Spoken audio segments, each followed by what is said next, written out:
What's going on with you music producers? My name is Curtis King of Curtis King TV, and today I want to break down something I probably should have did years ago when it actually dropped, but I want to basically tell you the process of one of the biggest placements that I've ever gotten within my career, specifically in the category of sync and licensing. I want to give you as much as I can because, disclaimer, I signed an NDA, so part of the reason why I didn't cover it before, but after rereading the NDA, there are some things that I can give to you that I think can be extremely valuable if this is a area of production that you want to get in. So let's talk about it.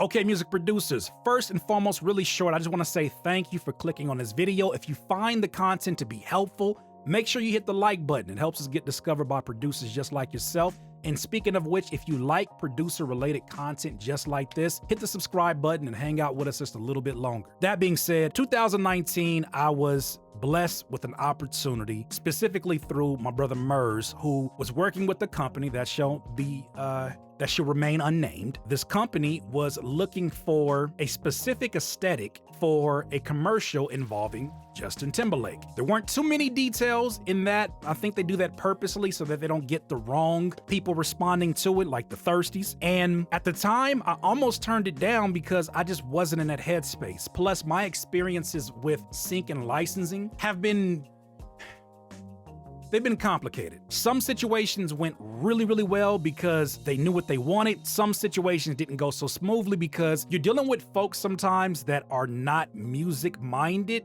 but they're in charge of the music for a particular project. And with that said, it can be sometimes very complicated for them to describe what they actually need. So when the opportunity came, and even when I saw the amount that would be provided, which I cannot disclose, I was like, yeesh. No, I was like, still doesn't do it for me because I just know the work that goes into it. Now, you may be thinking this is a 30-second ad spot. You can actually see it back there. It's a 30-second ad spot. Shouldn't be that much work. You've obviously never done sync and licensing. You couldn't imagine. I sometimes sympathize more so with the video editor, but you could not imagine the amount of work that goes into just a 30-second spot because there's so many people that have to approve it. Even aside from, I'm sure Mr. Timberlake himself, like there's so many people that have to approve that final draft. There's so many things that they want to visually touch on. There's a psychology behind selling, a psychology behind how the music makes you feel in the transitions, and a lot of those things that you really wouldn't be privy to until you're actually sitting in the producer's chair on a project like this. But I sat and I debated it and I was like, I mean, it would be great to add to the resume. And so I buckled and I was like, you know what? I think this would be a great opportunity. Let's go ahead and see what it's all about. I had an opportunity to talk with the team that was in charge of this and they laid it all out. This is what we're looking for. We're looking for something that represents the aesthetic of the commercial, which as you can see is really talking about Justin Timberlake's hometown, which is Memphis. So they were looking for sounds that kind of like embodied that Memphis hip hop vibe, right? And so I started doing all kind of research. I was looking at some of the most notable groups from Memphis. Like the first one that came to my mind was 3 6 Mafia.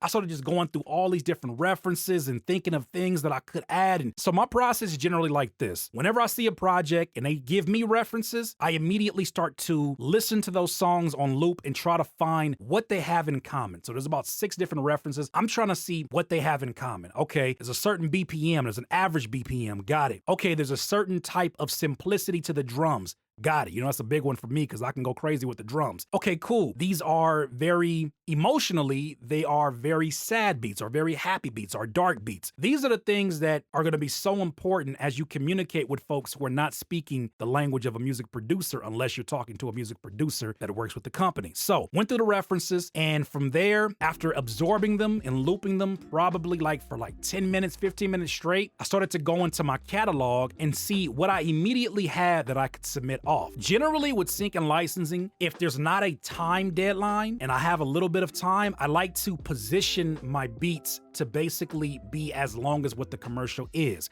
I like to make sure that it has things that these sync and licensing companies love, like a definitive beginning, a bunch of transitions, right? Smooth transitions, because you can add cuts according to those transitions, and a definitive ending, like a symbol at the end or something that makes it say, this is the end. These are things that I'm already thinking about, but I was on a crunch in terms of the deadline. So I had to submit beats off as full. And then in addition to that, that, I also like to separate these beats when I'm actively pursuing sync and licensing opportunities by emotions. Dark beats, sad beats, happy beats, rich beats, poor beats, like things that I'm imagining scenes along with it. Chase scene, car chase, aerial shot, drone shot. I think about all these things as I categorize it because it makes my job so easy when I'm submitting. But unfortunately, with the time crunch, I didn't have the opportunity to give that organization to it. So I just started to compile a list and then basically submit them as a group of beats that all fit generally within the aesthetic, hoping that even if they didn't land on one that was the one, it at least can give me a direction in terms of,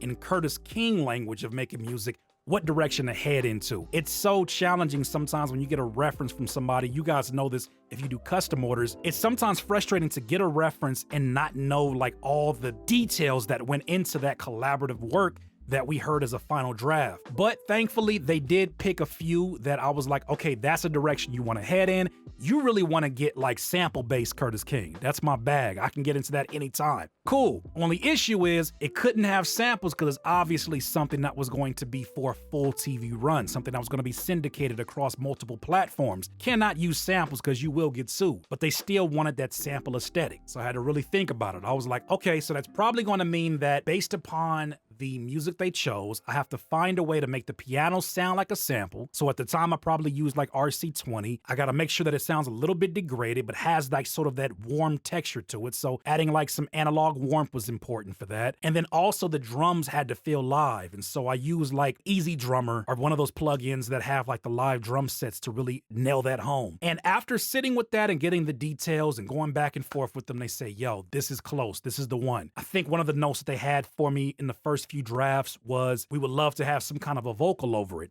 This is where Splice became so helpful for me because I found an instant vocal of a rock singer saying, take my hand, take my hand. And it was like, yo, I think this might be something. So to spare you all the excruciating details, just know this. It was a hell of a process. It's a lot of back and forth. Good back and forth because we want to get to the best product possible, but a lot of freaking back and forth. There was a lot of time where, just like you see on the screen, I had to open up the Fruity video player and just literally have it in the background, a rough draft of the commercial, play it on loop while I had all the music, and I even had it synced up. Like there's an option here on the video player that allows you to sync it to your actual FL Studio project. And so that's what I did. I synced it to it and I was trying to figure out every single cut, and I'm telling you, there was notes for every single cut almost. But that's the process. It got to the point where it was just, I was up late night trying to make sure that I completed it. And I knew this was the nature of the work. And this is part of the reason why I don't often do this work, because it can quickly go from a few edits that take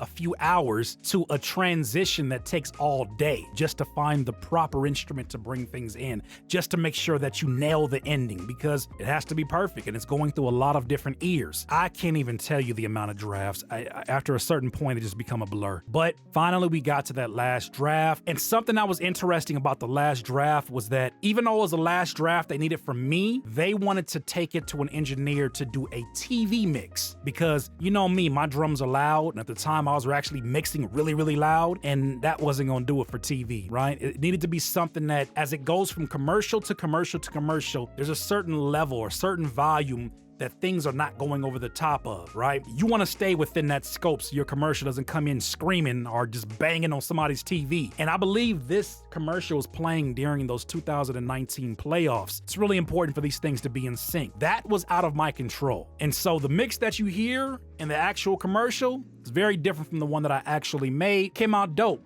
But it is something that made me want to improve that much more in my mixing in the event I decide to take on an opportunity like this in the future. This sort of set forward for me the journey that I've been on to like massively transform my mixing. It took that opportunity to do that. It took some time before everything was finalized, before payment went through, before the commercial actually went out there. But when it did, I was blown away, because I remember I was like following all the social medias on Levi's. I was following their YouTube channel, and I remember when they sent me the commercial, the final draft, and it wasn't out yet. I was like, yo, I can't wait for my folks to see this. And would you know it, I was on my YouTube and I saw an update on the Levi's account. It might have been even like a Levi's India account or something like that. And it went live. And then the next thing I know, I'm checking Twitter and I see Justin Timberlake shares it. I'm seeing Levi shared it. I'm seeing all these folks that are talking about it. And I'm just like, man, it actually happened. And so it was a situation in which it opened my eyes to a lot. It opened my eyes to the type of dedication this work takes. Some people would fall in love with this and it's their kind of work to do. Me, not so much. This is work that I think is great to experience so you know whether or not it's for you. But for me, it's like, it was great to do it and I've done it multiple times, but I don't think it's necessarily the work for me, right? I enjoy being able to say that it's a part of my resume,